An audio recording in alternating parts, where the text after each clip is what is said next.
Bismillahirrahmanirrahim. Dear students, Assalamu alaikum. My name is Salman Ahmed. I am subject specialist in chemistry at KPS and Inter College, Sahiwal. I welcome you all to the online lectures. So, let's start our today's lecture. Chemistry, class 9. इसका chapter number 4, structure of molecules, और इसका lesson number है 7, nature of bonding and properties. इस chapter number 4 के अंदर हम structure of molecules के अंदर हमने इंट्रोडक्शन वाले लेक्चर के अंदर देखा था कि हमारे पास जितना भी मैटर होता है, जितना भी मैटर है, मतलब जितना भी हमारे पास यूनिवर्स के अंदर मैटर है, वो तमाम कंपाउंड्स या मॉलिक्यूल्स के ऊपर मुश्तमिल होता है। और एटम्स क्यों कंपाउंड्स और मॉलिक्यूल फॉर्मेशन करते हैं? ताकि वो अपने ऑक्टेट को कंप्लीट कर सकें।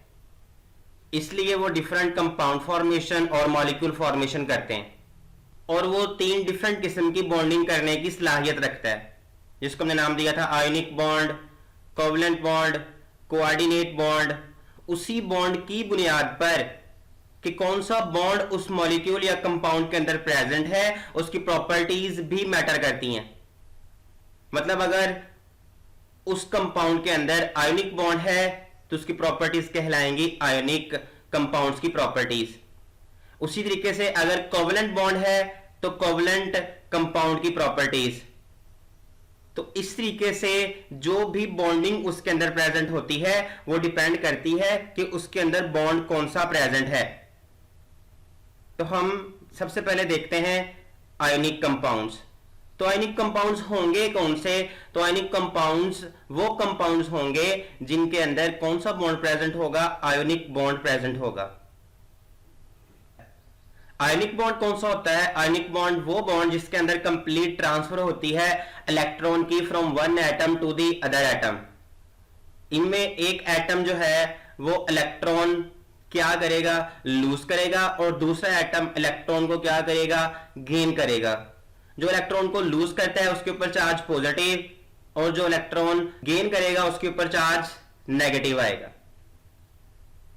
तो इस तरीके से जो हमारे पास प्रॉपर्टीज हैं इसकी, वो कहलाएंगी प्रॉपर्टीज ऑफ आयोनिक कंपाउंड्स।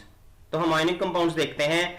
तो ionic compounds are made up of positively and negatively charged ions. Thus they consist of ions and not the molecules. अब कहते हैं जितने भी आयनिक कंपाउंड्स होते हैं वो हमारे पास पॉजिटिव और नेगेटिवली चार्ज आयंस पर मुश्तमिल होते हैं। जैसे हमने अभी देखा कि इसके अंदर 2 आयंस होंगे, एक पॉजिटिव और एक नेगेटिव।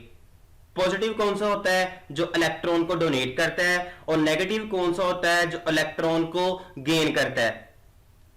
तो इसलिए ये आयंस के ऊपर मुश्तमिल होते हैं, इसके अंदर मॉलिक्यूल्स नहीं होते। अब यही जो पॉजिटिव और these positively and negatively charged ions are held together in a solid or crystal form with strong electrostatic attractive forces. यही जो पॉजिटिव और नेगेटिव चार्ज है हमारे पास, पॉजिटिव और नेगेटिव आयंस हैं हमारे पास, ये किसी भी सॉलिड के अंदर बहुत स्ट्रॉन्ग इलेक्ट्रोस्टैटिक फोर्सेस से या अट्रैक्टिव फोर्सेस से एक दूसरे के साथ अटैच होते हैं। इलेक्ट्रोस्टैटिक फोर्सेस कौन सी होती हैं? 2 चार्जेस के दरमियान पाई जाने वाली फोर्सेस को आप नाम देते हो इलेक्ट्रोस्टैटिक फोर्सेस। और ये अट्रैक्टिव फोर्सेस मतलब पॉजिटिव और नेगेटिव के दरमियान है, तो डेफिनेटली ये क्या होंगी? अट्रैक्टिव फोर्सेस कहलाएंगी। तो यहां पर पॉजिटिव और नेगेटिव के दरमियान जो फोर्सेस हैं वो क्या होती हैं? बहुत स्ट्रॉन्ग फोर्सेस होती हैं जो प्रेजेंट होती हैं किनके अंदर? आयोनिक कंपाउंड्स के अंदर।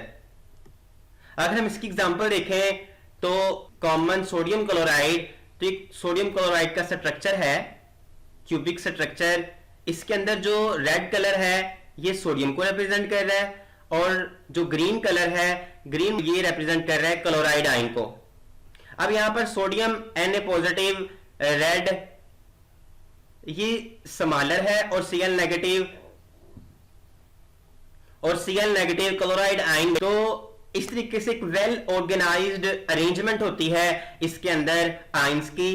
अब जहां पर भी ग्रीन कलर नजर आ रहा है ये रिप्रेजेंट करेगा क्लोराइड आयन को, और जहां भी आपको रेड कलर नजर आ रहा है ये तमाम रेड कलर्स क्या शो करेंगे, ये तमाम रेड कलर्स शो करेंगे सोडियम के आयंस को। तो इस तरीके से ये पॉजिटिव और नेगेटिव आयंस आपस में अटैच होकर बनाते हैं, पॉजिटिव और नेगेटिव आयंस आपस में अटैच होते हैं और बहुत स्ट्रॉन्ग फोर्सेस के साथ अटैच होते हैं, इसलिए ये सॉलिड फॉर्म में एग्जिस्ट करते हैं। और हमने क्रिस्टल क्यों कहा, क्रिस्टल जैसे हम यूज करते हैं, जैसे हमारे पास शुगर है या सॉल्ट कह सकते हैं, तो ये क्रिस्टल्स की फॉर्म में हमारे पास प्रेजेंट होता है, इसलिए हम बोलते हैं कि ये जो आयनिक कंपाउंड्स होते हैं ये सॉलिड फॉर्म में एग्जिस्ट करते हैं। नेक्स्ट इसकी प्रॉपर्टीज देखते हैं। इसकी फर्स्ट प्रॉपर्टी भी में वो यही बात कर रहा है, फर्स्ट प्रॉपर्टी में वो यही बात करेगा कि आयनिक कंपाउंड्स क्या होते हैं। Ionic compounds are mostly crystalline solids. Crystalline solids हमने अभी एग्जांपल देखी, जैसे सोडियम क्लोराइड वगैरह जिसको हम घरों में यूज करते हैं, वो भी क्या है, क्रिस्टलाइन सॉलिड है हमारे पास, मतलब क्रिस्टल्स की फॉर्म में एग्जिस्ट करता है। जैसे हमारे पास शुगर है, चीनी कह सकते हैं, उसका एक जो सिंपल स्मॉलेस्ट हमारे पास दाना है उसको भी कह सकते हो क्रिस्टलाइन सॉलिड। शुगर के जो स्मॉलेस्ट एक कह सकते हैं जो यूनिट है उसको भी हम कह सकते हैं कि वो भी आयोनिक कंपाउंड है और वो भी क्रिस्टलाइन सॉलिड की एग्जांपल है। अब इसकी सेकंड प्रॉपर्टी है कि आयनिक कंपाउंड जो होते हैं वो सॉलिड स्टेट के अंदर इलेक्ट्रिकल कंडक्टेंस शो नहीं करते। Ionic compounds in solid state have negligible electrical conductance but they are good conductors in solution and in the molten form. It is due to the presence of free ions in them. अब जो ionic compounds होते हैं solid state के अंदर वो electrical conductance show नहीं करते, लेकिन वो गुड कंडक्टर्स होते हैं इन सॉल्यूशन फॉर्म में। सॉल्यूशन फॉर्म मतलब जब हम उनको वाटर में डिसॉल्व करते हैं, और मोल्टन फॉर्म भी इसको लिक्विड फॉर्म को बोल सकते हैं, ऑलमोस्ट लिक्विड फॉर्म। तो ये ऐसा क्यों होता है, क्योंकि जब हम उनको वाटर के अंदर या सॉल्यूशन फॉर्म में कन्वर्ट करते हैं तो उसके अंदर फ्री आयंस प्रेजेंट होते हैं। मतलब जब हम इनको वाटर में डिसॉल्व करेंगे तो ये पॉजिटिव और नेगेटिव आयंस के अंदर स्प्लिट हो जाएंगे और आसानी से इलेक्ट्रिसिटी को कंडक्ट कर सकेंगे। तो यहां से ये शॉर्ट क्वेश्चन भी है कि आयनिक कंपाउंड सॉलिड स्टेट के अंदर क्या होते हैं, नॉन कंडक्टर या इलेक्ट्रिकल कंडक्टेंस शो नहीं करते, लेकिन जब हम इसको शो करते हैं, जब हम इसको डिसॉल्व करते हैं वाटर के अंदर सॉल्यूशन फॉर्म में, तो इसके अंदर फ्री आयंस प्रेजेंट होते हैं। वही फ्री आयंस इलेक्ट्रिसिटी को कंडक्ट करने की सलाहियत रखते हैं। इलेक्ट्रिसिटी को कंडक्ट करने के लिए दो चीजें होनी चाहिए, या तो फ्री आयंस हो उसके पास, या फिर मोबाइल और फ्री इलेक्ट्रॉन्स प्रेजेंट हो। तो आयनिक कंपाउंड सॉलिड स्टेट में इलेक्ट्रिक कंडक्टेंस शो नहीं करते, लेकिन जैसे ही हम इनको सॉल्यूशन फॉर्म में कन्वर्ट करते हैं, इनको वाटर में डिसॉल्व करेंगे या इनको मोल्टन फॉर्म में कन्वर्ट करेंगे, तो ये इलेक्ट्रिसिटी को कंडक्ट करेंगे। तो ये शॉर्ट क्वेश्चन था यहां से। इसकी नेक्स्ट प्रॉपर्टी है ionic compounds have high melting and boiling points. क्या मतलब है इसका, कि जितने भी आयनिक कंपाउंड्स होते हैं उनका मेल्टिंग पॉइंट और बॉइलिंग पॉइंट बहुत हाई होता है। क्यों? क्योंकि उनके अंदर बहुत strong electrostatic attractive forces present होती हैं। वो जितनी फोर्सेस स्ट्रॉन्ग होती जाएंगी, इनका मेल्टिंग पॉइंट बॉइलिंग पॉइंट उतना ही हाई होता जाएगा, इनको ब्रेक करना उतना ही मुश्किल होता जाएगा हमारे लिए। इसलिए इनका मेल्टिंग पॉइंट और बॉइलिंग पॉइंट क्या होता है, बहुत हाई होता है, बहुत ज्यादा होता है। हम एग्जांपल लेते हैं सोडियम क्लोराइड की, तो उसका मेल्टिंग पॉइंट है 800 डिग्री सेंटीग्रेड और उसका बॉइलिंग पॉइंट है 1413 डिग्री सेंटीग्रेड। तो ये भी शो कर रहा है सोडियम क्लोराइड कि इसका मेल्टिंग पॉइंट बॉइलिंग पॉइंट क्यों इतना हाई है, क्योंकि इसके अंदर बहुत स्ट्रॉन्ग अट्रैक्टिव फोर्सेस प्रेजेंट होती हैं, जिसकी वजह से इसका मेल्टिंग पॉइंट या बॉइलिंग पॉइंट क्या होता है, बहुत हाई होता है। इसके बाद इसकी एक और प्रॉपर्टी है, as ionic compounds are made up of positive and negative ions, there exist strong electrostatic forces of attraction between oppositely charged ions. So a great amount of energy is required to break these forces. जैसा कि हम बात कर चुके हैं कि ionic compounds के अंदर पॉजिटिव और नेगेटिव आयंस होते हैं और इनके दरमियान बहुत strong electrostatic forces of attraction होती हैं और इन्हीं फोर्सेस ऑफ अट्रैक्शन को ब्रेक करने के लिए हमें बहुत ज्यादा अमाउंट रिक्वायर होती है एनर्जी की बहुत ज्यादा अमाउंट रिक्वायर होती है इनको ब्रेक करने के लिए। लास्ट में इसकी जो सॉल्यूशन है, सोलेबिलिटी है कि किसके अंदर सोलेबल होते हैं, they dissolve easily in polar solvents like water. अब कहते हैं ये आसानी से सोलेबल हो जाते हैं किसके अंदर, वाटर के अंदर। Why? Because water has high dielectric constant that weakens the attraction forces between ions. अब इनके आयंस के दरमियान जितनी भी अट्रैक्टिव फोर्सेस होती हैं वाटर उसको ब्रेक करता है और उनको आयंस में कन्वर्ट करता है, इसीलिए ये आसानी से पोलर सॉल्वेंट्स, पानी के तरह के जितने भी सॉल्वेंट्स हैं जैसे पानी है उनमें ये आसानी से क्या हो जाते हैं, सोलेबल हो जाते हैं। नेक्स्ट आते हैं कोवलेंट कंपाउंड्स। तो इसके अंदर कौन सा बॉन्ड प्रेजेंट होगा, कोवलेंट बॉन्ड प्रेजेंट होगा। अब कोवलेंट बॉन्ड क्या होता है, एक ऐसा बॉन्ड जिसके अंदर इलेक्ट्रॉन्स शेयर होते हैं दो एटम्स के दरमियान, मतलब दो एटम्स शेयर करते हैं इलेक्ट्रॉन्स को, जो बॉन्ड बनता है उसको आप बोलते हो कोवलेंट बॉन्ड। तो कोवलेंट बॉन्ड जिन कंपाउंड्स में प्रेजेंट होता है उनको आप बोलते हो कोवलेंट कंपाउंड्स। ये मोस्टली नॉन मेटल्स शो करते हैं। तो हम देखते हैं The covalent compounds are made up of molecules that are formed by mutual sharing of electrons between atoms. To explain covalent bonds, मतलब covalent compounds कब बनते हैं, ये ऐसे मॉलिक्यूल से मिलकर बनते हैं जिनके अंदर म्यूचुअल शेयरिंग होती है इलेक्ट्रॉन्स की डिफरेंट एटम्स के दरमियान। मतलब जब डिफरेंट एटम्स आपस में म्यूचुअली शेयर, जब डिफरेंट एटम्स आपस में बॉन्ड फॉर्मेशन करते हैं इस तरीके से कि उसमें दोनों ही शेयर करें इलेक्ट्रॉन्स को, तो उसको आप बोलते हो कोवलेंट बॉन्ड। और जिनमें कोवलेंट बॉन्ड होता है उन कंपाउंड्स को आप बोलते हो covalent compounds. A covalent bond is generally regarded as weaker than an ionic bond. कि जो कोवलेंट बॉन्ड है ये वीक होता है किसकी निस्बत, आयोनिक बॉन्ड की निस्बत, क्योंकि उसमें ट्रांसफर होता है, इलेक्ट्रोस्टैटिक फोर्सेस बहुत स्ट्रॉन्ग होती हैं, इसमें उससे कम होती हैं। Covalent compounds are made up of two or more non metals. दो या दो से ज्यादा जब नॉन मेटल्स आपस में मिलती हैं तो कोवलेंट कंपाउंड फॉर्मेशन करती हैं, जैसे hydrogen, methane, carbon dioxide, sulphuric acid और ग्लूकोज। इन तमाम के अंदर क्या होता है, कोवलेंट बॉन्ड होता है और ये तमाम क्या है, नॉन मेटल्स। अब जो lower molecular mass covalent compounds होते हैं वो गैस या फिर लो बॉइलिंग लिक्विड्स में एग्जिस्ट करते हैं, मोस्टली गैसेस में, और बहुत कम वो होते हैं जो लिक्विड्स में एग्जिस्ट करें। लिक्विड कौन से, लोअर बॉइलिंग लिक्विड, जिनका बॉइलिंग पॉइंट क्या होता है, बहुत कम होता है। और high molecular mass covalent compounds are solids, मतलब जो ऐसे कोवलेंट कंपाउंड्स जिनका मॉलिक्यूलर मास ज्यादा होता है वो किस फॉर्म में एग्जिस्ट करेंगे, सॉलिड फॉर्म में एग्जिस्ट करेंगे वो। अब इसकी प्रॉपर्टीज देखते हैं कोवलेंट कंपाउंड्स की। तो सबसे पहले they have usually low melting and boiling points.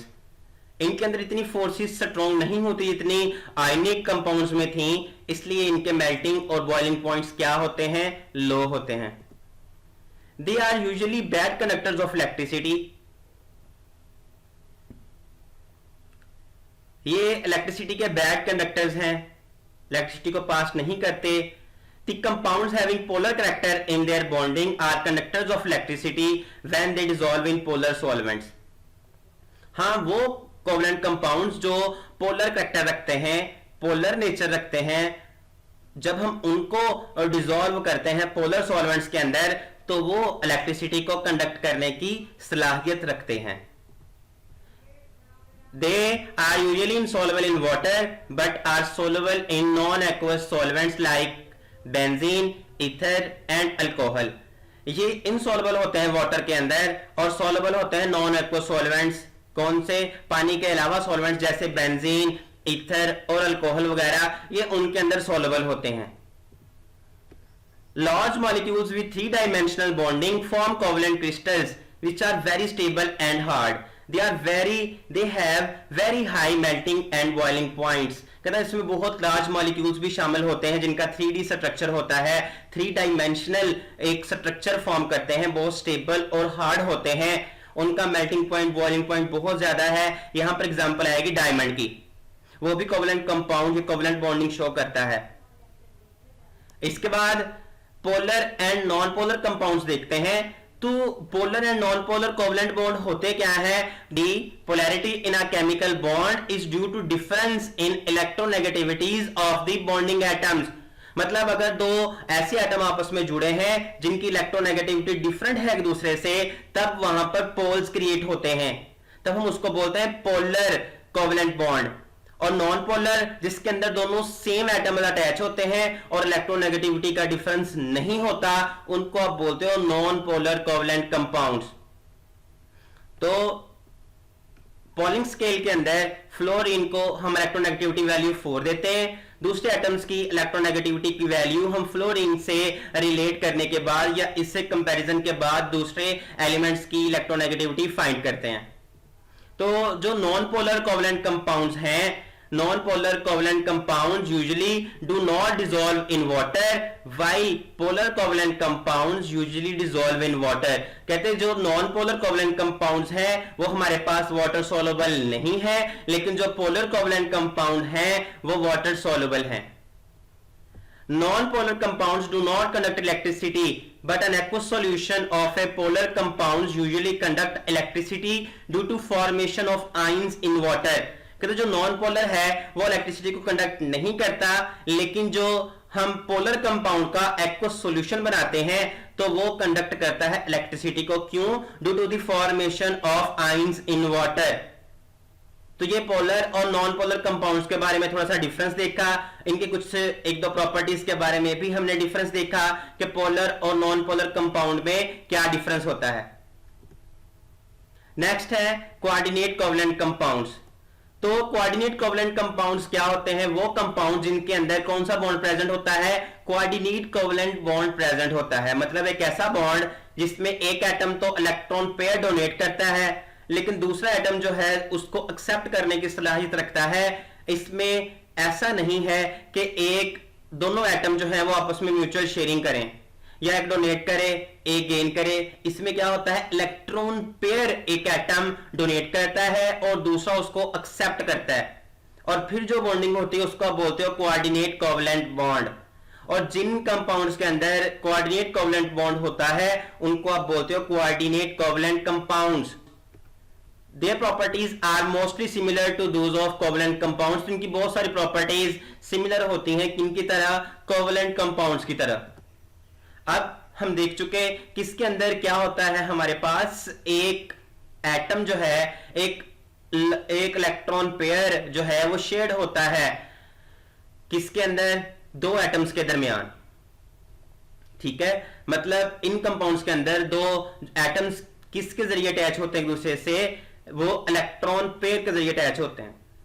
इसीलिए therefore they do not form ions in water। ये पानी में आयन फॉर्मेशन नहीं करते। Due to their covalent nature they form solutions in organic solvents and are very less soluble in water। क्योंकि इनका covalent nature है, covalent character ये show करते हैं, कोवेलेंट नेचर होती है इनकी, इसीलिए ये सॉल्यूशंस फॉर्म करते हैं किनके अंदर? ऑर्गेनिक सॉल्वेंट्स के अंदर, और बहुत कम सॉल्युबल होते हैं वाटर। ऑर्गेनिक सॉल्वेंट्स जैसे बेंजीन, अल्कोहल और ईथर वगैरह, उनमें ये सॉल्युबल होते हैं और बहुत कम सॉल्युबिलिटी शो करते हैं वाटर के अंदर। Usually they are rigid compounds with a dipole. ये क्या होते हैं? रिजिड होते हैं, बहुत सख्त होते हैं हमारे पास कोऑर्डिनेट कोवेलेंट कंपाउंड्स। नेक्स्ट देखते हैं व्हाट आर मेटल्स। मेटल्स, जैसे ही मेटल्स का नाम सुनते हैं दो चीजें हमारे जहन में आती हैं। कौन कौन सी? कि ये इलेक्ट्रॉन लूज करते हैं और दूसरा इलेक्ट्रिसिटी और हीट के बहुत अच्छे कंडक्टर्स होते हैं। तो देखते हैं फर्स्ट प्रॉपर्टी इनकी conducting heat and electricity. Second metallic lustre. Metallic lustre क्या होता है? मेटेलिक लस्टर की इनकी जो सरफेस होती है वो शाइनी होती है। दे हैव शाइनिंग सरफेस, जिसको आप बोलते हो metallic cluster. Malleable and ductile, ये मेलिएबल और डक्टाइल होते हैं। What is malleable and ductile? तो आप बताओगे पहले what is malleability? It is the property by which a metal can B rolled into sheets. मतलब मेटल की वो प्रॉपर्टी जिसके अंदर हम मेटल को रोल कर सकें, उसको चेंज कर सकें शीट्स के अंदर, उस प्रॉपर्टी को आप बोलते हो मेलिएबिलिटी। या बोल सकते हो metals are malleable. Why? Because we can convert them into sheets. This property is called malleability. That's why we called metals are malleable. And what is ductile? या what is ductility? Ductility, it is the property by which a metal can be draw into voids. मतलब metal की वो property जिसके अंदर हम metal को convert कर सकें वॉइड्स के अंदर, उसको बोलते हो डक्टाइल। मेलिएबल, मेटल्स को कन्वर्ट करना शीट्स के अंदर, और डक्टाइल, उसको कन्वर्ट करना वॉइड्स के अंदर। They have usually high melting and boiling points. इनके melting points, boiling points क्या होते हैं? बहुत ज्यादा होते हैं। Being greater in size, they have low ionization energies and form cations very easily. इनका साइज क्या होता है? लार्ज होता है, बड़ा होता है, और इसीलिए इनकी आयोनाइजेशन एनर्जी क्या होती है? बहुत कम होती है। इनका साइज क्या होता है? बहुत ज्यादा, इसलिए इनकी आयोनाइजेशन एनर्जी कम होती है, और ये आसानी से केटाइन फॉर्मेशन करते हैं, मतलब केटाइंस में कन्वर्ट होने की सलाहियत रखते हैं जितने भी मेटल्स होते हैं। They are good conductors of heat and electricity. Start में भी बात कर चुके कि हीट और इलेक्ट्रिसिटी के बहुत अच्छे कंडक्टर्स होते हैं due to the presence of free और मोबाइल इलेक्ट्रॉन्स। समराइज करते हैं आज के आर्टिकल को कि हमने आज क्या क्या डिस्कस किया। सबसे पहले हमने डिस्कस किया आयनिक कंपाउंड्स। क्या आयनिक कंपाउंड्स क्या होते हैं? वो कंपाउंड्स जिनके अंदर आयनिक बॉन्ड होता है। फिर हमने इसको देखा कि इसके अंदर पॉजिटिव नेगेटिव आयंस आपस में स्ट्रॉन्ग इलेक्ट्रोस्टैटिक फोर्सेस से अटैच होते हैं, जुड़े होते हैं, और इनको ब्रेक करने के लिए बहुत ज्यादा एनर्जी रिक्वायर होती है। उन सबको आप क्या बोलते हो? Ionic compounds. फिर हमने आयनिक कंपाउंड्स की प्रॉपर्टीज देखी कि ये क्या होते हैं? सॉलिड फॉर्म में इलेक्ट्रिसिटी को कंडक्ट नहीं करते, और जब हम इनको सॉल्यूशन फॉर्म में कन्वर्ट करते हैं तो ये इलेक्ट्रिसिटी को क्या करते हैं? कंडक्ट करते हैं। इस तरीके से इसकी डिफरेंट प्रॉपर्टीज देखी। उसके बाद हमने क्या देखा था? Covalent compounds. कोवलेंट कंपाउंड्स क्या होते हैं? जिनके अंदर कोवलेंट बॉन्ड होता है। फिर हमने प्रॉपर्टीज देखी कोवलेंट कंपाउंड्स की कि कौन कौन सी प्रॉपर्टीज शो करते हैं कोवलेंट कंपाउंड्स। उसके बाद हमने polar and non polar compounds देखे और उनकी कुछ प्रॉपर्टीज भी देखी। इसके बाद कोऑर्डिनेट कोवलेंट कंपाउंड और उसकी प्रॉपर्टीज। एंड पे हमने देखा कि मेटल्स क्या होती हैं और प्रॉपर्टीज क्या होती हैं मेटल्स की, वो कौन कौन सी प्रॉपर्टीज शो करती हैं। तो ये वो सारा कुछ था जो हमने आज के आर्टिकल में डिस्कस किया है, स्टडी किया है। तो ये इंपॉर्टेंट है हमारे पास शॉर्ट क्वेश्चन के लिए भी और लॉन्ग क्वेश्चन के लिए भी। इसमें से शॉर्ट क्वेश्चन भी कोई पूछ सकते हैं, और लॉन्ग क्वेश्चन जैसे properties of ionic compounds, properties of covalent compounds, या प्रॉपर्टीज ऑफ मेटल्स, इस तरीके से कोई भी लॉन्ग क्वेश्चन भी वो यहां से डेवलप कर सकते हैं। तो ये इंपॉर्टेंट है for long question as well as short question. इसके बाद एक होम असाइनमेंट है आपके लिए जो आप सॉल्व करेंगे। उसका फर्स्ट क्वेश्चन है why do the ionic compounds have high melting and boiling points. Second question what do you mean by malleability. Third, why ionic compounds conduct electricity in solution form. Number 4, give the characteristic properties of covalent compounds. Number 5, give the characteristic properties of metals. इसको देखने के बाद, इस video को देखने और सुनने के बाद आप आसानी से इनके आंसर्स दे सकते हैं। तो इनको आप क्या करेंगे? अपने नोटबुक्स के ऊपर राइट करेंगे इनके आंसर्स को। Thank you for watching. Allah Hafiz.